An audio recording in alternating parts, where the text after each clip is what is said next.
안녕하세요. 간호관리학 맡고 있는 김매우 교수입니다. 자, 이번 시간부터는요, 강원지 공무원 준비하시면서 꼭 공부해야 될 두 가지 과목 중에서 지역세 간호학이랑 간호관리학 중에 한 가지 과목이죠. 간호의 경영이라고도 볼 수 있는 간호관리학에 대한 공부를 같이 하도록 하겠습니다. 자, 간호관리라고 하는 것을 좀 보시게 되면요, 두 가지의 단어가 조합이 된 걸 보실 수가 있으실 거예요. 간호관리학. 특징이 하나 있죠. 다른 모든 간호학들은요, 무슨 간호학이에요. 정신간호학, 성인간호학, 모성간호학, 아동간호학에 갈 수 있는데 또 지역세 간호학도 마찬가지죠. 근데 이것만 유일하게 간호 뒤에 뭐가 붙어 있어요. 뭐가 붙었습니까? 네, 관리라는 말이 붙어 있죠. 관리라고 하는 단어가 붙어 있는데 실질적으로 이제 너싱 매니지먼트라고 불러요. 근데 한국의 고유 명사처럼 들어와 버린 거예요. 실질적으로 선진국 사례에서 보시게 되면요. 관리라는 말 대신 행정, 행정이란 단어나 또는 경영 이런 말을 쓰거든요. 근데 한국 사회 자체가 뭐 대부분이 그럴 수도 있긴 하겠지만 경영은 이제 의사들이 한다. 그리고 간호사들은 그 아래에 있는 조직들을 좀 관리한다. 이런 느낌이 좀 가다 보니까 한국에 딱 들어올 때는 행정이나 경영이라고 하는 단어는 좀 들어가지 않고 매니지먼트라는 관리라는 단어가 아주 고유명사처럼 딱 붙게 되었다는 말씀을 드릴 수 있겠습니다.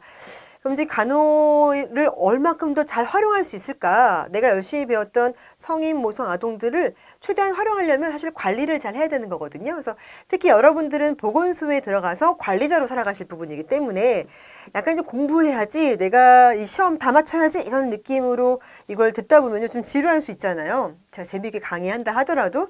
그러니까 이런 거를 내 삶에 적용하면 어떨까? 내가 보건관리자가 된다면 이렇게 될 수 있겠네? 라는 생각으로 접근하시면 나름 재미있는, 뭐 강연까지는 아니지만 재미있는 내용처럼 받아들일 수 있을 거라고 생각을 좀 합니다. 그러면 쭉 목차와 더불어서 주로 시험에 뭐가 나오고 있는지를 전체적인 큰 그림 그리는 것을 먼저 좀 하고, 그리고 이어서 이제 쭉 내용들로 들어가도록 하겠습니다. 자, 첫 번째는요, 우리가 알고 있는 다른 과목과 이게 뭐가 다를까 생각했을 때 간호관리를 이해하는 게 먼저 들어갈 수가 있겠죠. 그래서 간호가 뭔지, 관리가 뭔지에 대한 것을 좀 배우게 되어져 있고요. 간호관리 전체적으로 이론이 크게 3번 정도 나오거든요. 그래서 간호관리 관련, 관리 이론이 한번 나오고요. 그리고 리더십에서 이론들이 동기부여 이론과 리더십 이론이 좀 등장하게 됩니다. 그래서 가장 첫 번째 덩어리가 여기 간호관리 2라고 하는 첫 번째 챕터에서 뭐가 나온다? 이론이 많이 등장을 하고요. 이 이론에서 문제가 나올 수가 있죠. 주로 많이 나오는 곳이 이 이론이라 볼 수가 있겠습니다. 크게는요. 아주 최초로 나왔던 이론, 고전적 이론이라는 게 있고요. 그 다음에 나왔던 이론이 신고전적 이론. 아시는 분들은 대답하면서 들어보셔도 괜찮습니다. 자, 고전적 이론 최초로 등장했던 관리와 관련된, 이 매니지먼트와 관련된 이론은 뭐였을까? 과학적 관리론이죠. 그래서 과학적 관리론이라고 하는 부분이 시험에 참 자주 나와요. 관리론. 자, 그 다음에 이 과학적 관리론에 여러 가지 허점들이 있었어요. 허점을 보완하려고 나왔던 것이 인간관계론이죠. 인간관계론. 뭔가 제목부터 되게 인간적인 냄새가 나는 인간관계론. 그냥 딱 봐도 얘는 과학적으로 과학이라는 단어가 들어갔으니까 최신식 같지만 제일 오래된 거예요. 그래서 과학적으로 뭔가 이렇게 사람을 기계적으로 다뤘다는 느낌이 난다면 이와 반대로 사람은 기계가 아니야 라고 하면서 인간적인 면을 다뤘던 것이 이제 인간관계론이다. 이 두 가지가 각각 나오기도 하고요. 두 가지를 비교하면서 나오기도 하는 것이 특징이 될 수가 있겠습니다. 뭐 이 이후로 나오는 이론들은요. 이제 주로 현대적인 이론으로 이제 구분을 좀 할 수가 있는데요. 현대적인 이론들에 나온 것들은 나중에 나오는 리더십 이론의 동기부여 이론 등하고도 맞물리게 되어 있으니까 다시 또 점검하게 될 것 같아요. 이 두 가지 이론이 정말 자주 나왔다는 말씀을 한번 드려봐요. 이거는 완벽하게 숙지를 하시는 게 필요하겠고, 이거 외에도 무슨 뭐 관리론이라든지 뭐 이런 관료제 이론이라든지 뭐 행정관리 이론 등등이 있는데요. 이런 모든 이론들보다도 월등하게 많이 나왔던 내용이라고 보실 수 있겠습니다. 전반적으로 간호관리에 대한 이해가 다 끝나게 되면요. 이제 본론 딱 들어갑니다. 그래서 관리가 뭐야? 라고 했을 때 우리가 어떻게 대답해야 되죠? 이거 배우러 오신 거죠. 그래서. 그죠? 제가 늘 얘기하는데요. 이제 두 번째 단계는 큰 덩어리처럼 볼 수도 있어요. 어떻게 보냐? 기, 조, 인, 지, 통. 자, 기조인지통이라고 하는 이런 순서대로 간호관리, 이 매니지먼트는 이루어지게 됩니다. 이 앞에 강호자가 붙지 않고 다른 걸 집어넣어도요. 모두한 관리 체계는 어떠한 어떠한 관리라고 하더라도 다 이런 순서, 기조, 인지, 통으로 이루어진다라고 볼 수가 있을 것 같아요. 자, 그럼 하나씩 이게 무슨 단어인지를 맞춰보도록 할까요? 자, 뭐가 될까요? 자, 기는 기획이 되겠죠. 기획. 그래서 기획을 해야 되죠. 기획은 굉장히 중요한 부분입니다. 그렇죠? 그러니까 뭔가를 하려고 할 때 지금 선생님들께서도 기획하시는 거잖아요. 그러니까 제 어떤 강의를 한번 들어보고 이 사람의 강의 스타일 나랑 잘 맞는 것 같아. 그럼 내가 몇 월쯤에 시험을 볼 거니까 지금 동영상 강의를 시작해서 공부하다가 문제풀이도 듣고 이렇게 하다가 시험 준비해서 시험을 봐야지 그럼 공무원이 되겠지라고 어떤 것을 러프하지만 제가 말씀드린 게 기획을 하신 걸 거예요. 기획한 대로 지금 저를 마주대고 있는 것일 거라고 생각을 하고 있습니다. 그래서 기획에 대한 부분이 나올 때는요. 이 안에 또 여러 가지가 들어갈 수 있는데 가장 첫 번째로 나오는 게 바로 이 DM이라고 하는 거예요. DM은 뭐냐면 decision making이라고 해요. DM 쓰면 대부분 선생님들이 당뇨라고 하는데 당뇨 아니고 decision making이죠. 그렇죠? 그리고 거기 뭐가 나오느냐? 일생의 순간순간은 계속 의사결정의 연속이다라는 것이 등장을 합니다. 그렇죠? 이 강의를 듣기로 마음먹은 것도 지금까지 듣고 계시는 것도 다 의사결정의 순간이라고 보실 수가 있겠죠? 자, 그리고 뭐가 나오냐면 재무관리가 나와요. 돈 관리가 나와요. 당연하죠, 여러분들. 관리자는요, 돈 관리를 합니다. 어떻게? 예산이라고 하는 거 아래서 예산을 집행하고 세우고 이런 모든 일들을 하는 것이 이제 관리자가 될 수가 있는 거죠. 그리고 또 MBO라는 게 나오고요. 거기 이제 목차에는 목표 관리라고 나와 있는데요. MBO라고 하는 거죠. Management by Objective, 목표에 의한 관리라고 되어져 있습니다. 그래서 대부분의 관리자들은요. 이제 구성원이 있고 상급자가 있잖아요. 하급자, 상급자 있잖아요. 상급자와 하급자가 잘 조화를 이룰수록 이 조직이 잘 운영되고 결국 조직의 최종적인 목적은 이윤을 창출하는 것이기 때문에 기업이 번성할 수 있다고 생각을 하는 거예요. 근데 이 목표를 설정할 때 뭐 사장님들이 당연히 높은 목표를 설정하고 싶죠. 막 돈도 많이 벌고 뭐도 개발하고 막 난리가 날 수 있지만 그걸 실제로 감당해야 되는 구성원들은 부담이 될 수 있단 말이에요. 근데 이 부담으로 다가오게 되면 전반적으로 조직의 분위기가 많이 무거워지겠죠. 그러니까 어떻게 한다? 목표를 정해요. 누구랑 구성원하고 그리고 상급자 사이에 목표를 정합니다. 그리고 정한 목표를 가지고 한번 해본 다음에 피드백을 받는 과정을 거치게 되는 것이다 라고 볼 수가 있을 것 같네요. 그죠? 요즘엔 또 자주 안 나오긴 하는데요. 제가 가로치고 써놓을게요. 그래서 시간관리 부분이 한동안 참 잘 나왔던 영역이었는데 요즘은 문제에서 잘 안 보이긴 하더라고요. 근데 그래도 꽤 나왔던 영역이기 때문에 또 시간관리라고 하는 게 관리자한테는 반드시 필요한 부분은 맞잖아요. 그래서 이것도 들어가 있습니다. 시간관리까지 말씀드렸고, 자, 두 번째로 나와 있던 이 조라고 하는 거는 뭐가 될까요? 기조, 인지통의 조는 조직이래요. 조직. 자, 기획을 합니다. 어떤 조직을 만들까 기획을 한 다음에 조직이 구성이 되는 거죠. 조직이란 무엇인가에 대한 것들을 기본적으로 알게 되실 거고요. 자, 조직이 만들어지기 전에 먼저 뭐가 이루어지느냐면요. 조직화. 조직화가 이루어집니다. 조직화. 여성화, 남성화, 노령화. 뭐 이렇게 나오잖아요. 그래서 고령이 되기 전에 고령화를 겪는 거죠. 이제 2차 성징인 여성을 거쳐서 여성이 되잖아요. 그래서 여성을 거치기 전에 여성화, 그렇죠? 남성화를 거쳐서 남성이 되고 이런 부분들로 갈 수 있는 거죠. 그런 느낌이에요. 조직이 한 번에 딱 나오는 게 아니라 조직화를 거쳐서 조직이 만들어진다라고 볼 수 있겠습니다. 여기는 다양한 모양의, 다양한 유형의 조직이 등장을 해요. 그러다 보니까 조직의 유형이라고 하는 것이 여기 내용으로 들어갈 수 있다라고 보실 수가 있겠습니다. 조직 구조에 대한 것들이나 조직에 대한 이해가 다 끝나면요. 뭐가 나오냐면요. 조직은요. 그 조직마다 문화가 있어요. 문화에 대한 얘기할 거 참 많죠. 간호사도 문화가 있죠. 선생님들. 그래서 간호사의 문화는 좀 어떻습니까? 우리가 서로 막 사랑하고 보듬고 안아줄 수 있는 그런 시간이 좀 부족해요. 왜 부족하느냐? 우리가 알고 계신 것처럼요. 그 OECD 국가 아시죠? OECD. OECD 국가 중에서 인구 1000명당 봐야 되는 환자의 숫자가 간호사대 환자의 숫자가 인구 1000명이 환자면 간호사의 숫자는 대부분 다 한 12명 정도 되더라고요. 12명 정도? 11명, 12명 되는데 한국의 경우는 이게 아니에요.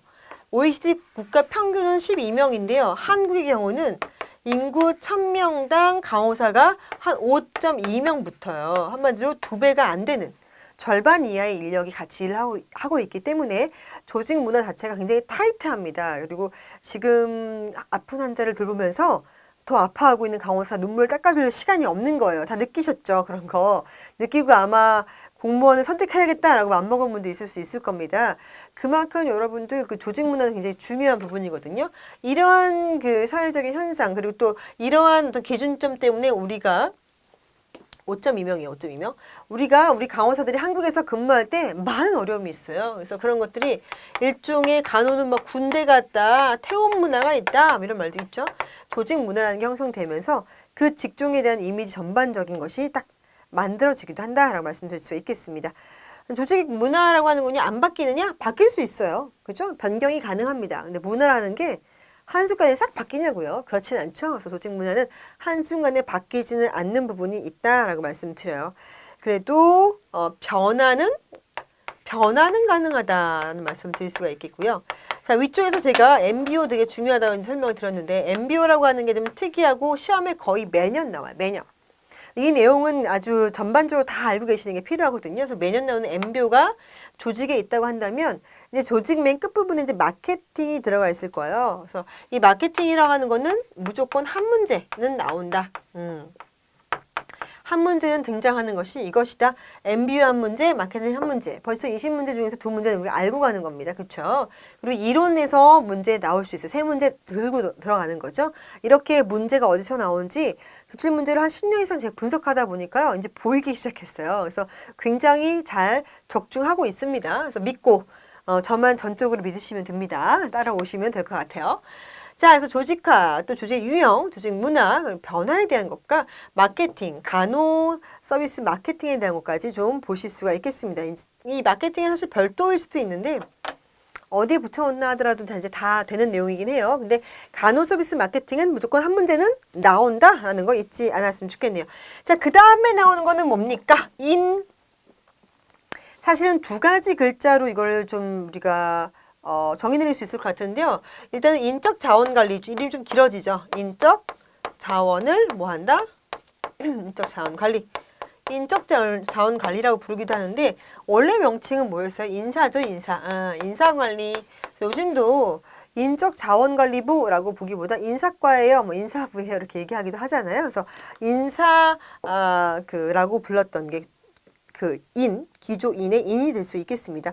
그래서 인적 자원 관리는 뭐냐? 자, 우리가 사람이 하나의 자원이다. 이런 얘기가 되겠죠. 그래서 사람이 자원이기 때문에 이런 사람들을 잘 관리하는 것이 재산을 관리하는 것보다 더 중요하다라고 이제 이해하고 있는 부분이 되겠죠. 그래서 전체적인 인적 자원 관리에 대한 이해를 돕는 것을 먼저 하고요. 그 다음에 나오는 게 인적 자원 관리에서 직무 관리가 들어가요. 근데 여기는 이제 중요한 게 이게 순서예요. 인적 자원 관리를 하는 순서가 직무 관리하고 그다음에 직무 관리라고 하는 걸 통해서 우리가 3가지가 등장하거든요. 그래서 첫 번째는 그 직무 자체를 설계하는 거죠. 그래서 직무 설계를 해보고요. 그리고 2번째는 직무를 어떤 직무인가 분석을 해보고요. 3번째는 직무를 평가하는 거죠.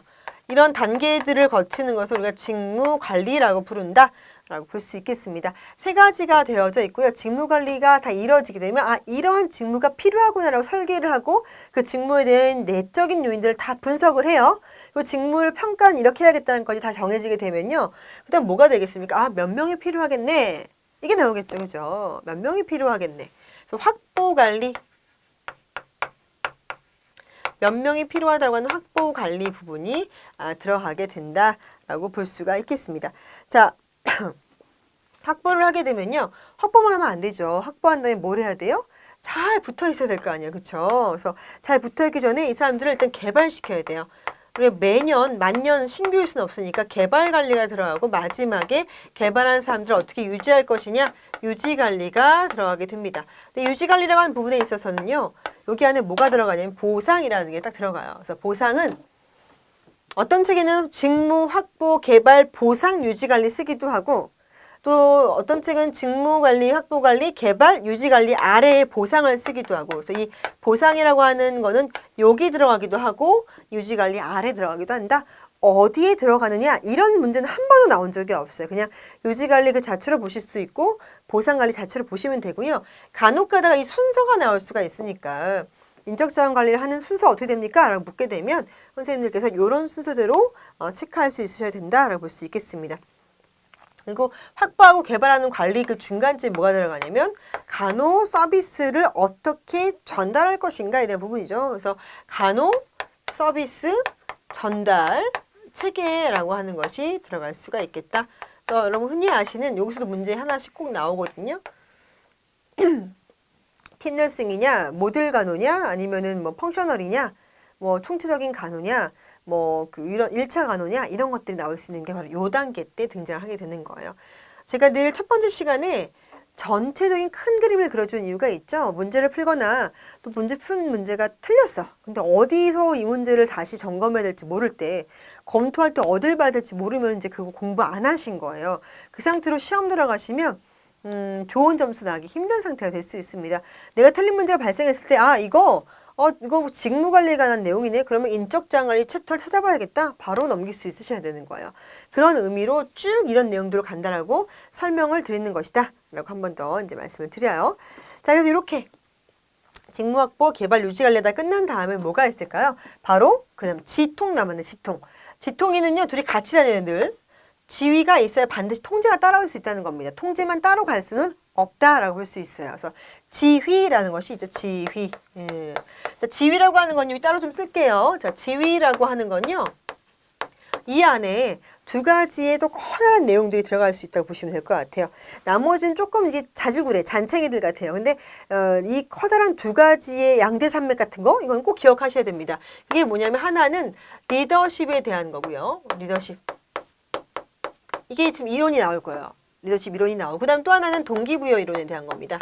동기부여 이론도 등장을 합니다. 리더십에 대한 거는 특성이 있었다, 어떤 행동적인 특징이 있었다, 상황에 맞게 움직이는 게 있었다 이런 식으로 좀 이렇게 발전을 하게 되어져 있어요. 그래서 리더십에 관련된 이론들은 큰 틀은 세 가지이다라고 볼 수가 있겠고요. 그리고 이 안에 또 작은 틀들이 이 안에서 또 내용들이 막 있겠죠. 작은 틀이라고 제가 표현을 했는데 그런 내용들로 갈 수가 있겠습니다. 그래서 원래 리더십은 특징이 있었다, 특성 이론이 있었다. 근데 또 특성에 따라 움직이는 리더들을 구분하다가 어떻게 됐냐면 행동에 따라 구분하기 시작합니다. 행동 이론이 등장을 하고요. 맞으면 상황에 따라 움직이는 이론들이 등장하게 됩니다. 이게 리더십 이론이 되는 거예요. 그래서 리더십 이론 나왔죠. 아까 이론 한번 나왔죠. 이론, 전반적인 관리 이론이 한번 등장하고 리더십 이론이 등장하고 동기부 이론이 또 한번 나와요. 동기부 이론은요. 또 갈라지게 되어 있어요. 그렇죠? 내용 이론과 과정 이론으로 이루어진다라고 볼 수 있겠습니다. 내용 이론 같은 경우 대표적인 이론이 뭐냐면 매슬로우의 욕구 5단계 이론 같은 거예요. 그러니까 마치 1단계, 2단계, 3단계 한 개 하니까 느낌은 과정 같죠. 근데 그게 아니라 이게 바로 내용 이론이에요. 그래서 매슬로우 거 욕구 단계 이론이라고 하는 게 있고요. 이 이론을 반박하면서 나온 게 또 뭐였습니까? 그쵸? ERG 이론이죠. 알더퍼의 ERG 이론 등등등이 나오죠. X, Y 이론 나오고 그 위생동기 이론 나오고요. 뭐 이런 것들 쭉 나오게 되는 게 이제 동기부여 이론 중에서 내용 이론에 속할 수가 있겠다.